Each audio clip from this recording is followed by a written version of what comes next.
Well, the clinic President Obama hailed as a symbol of what's right in healthcare has now become, for critics of his signature law, a symbol of what's wrong with ObamaCare.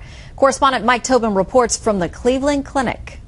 A prestigious hospital known for treating world leaders and celebrities, the Cleveland Clinic is the largest employer in Northeast Ohio. However, the hospital announced layoffs are imminent. This is tough. It's tough to do this. Probably the hardest thing you can imagine is telling people, and I'm sorry, we don't have a job for you here anymore.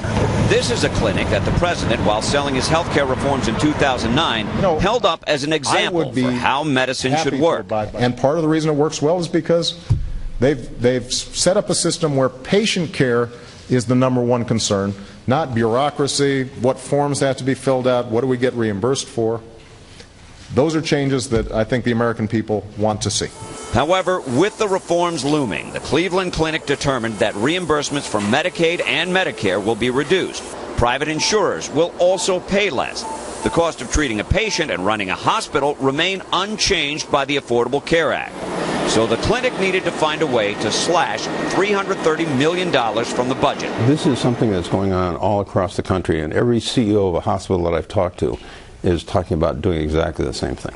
From coast to coast, 21 hospitals, large and small, in 12 states are announcing layoffs. There are many contributing factors, but the impending changes with health care are significant. That's an assertion with which White House spokesman Jay Carney disagreed on Thursday. There is no data that bears out the assertion that the economy is losing jobs because of the implementation of the Affordable Care Act. The CEO here says reform was inevitable, but the law going into effect now will need to be amended before it can effectively tackle the problems with providing health care. Shannon? Mike Tobin, thank you.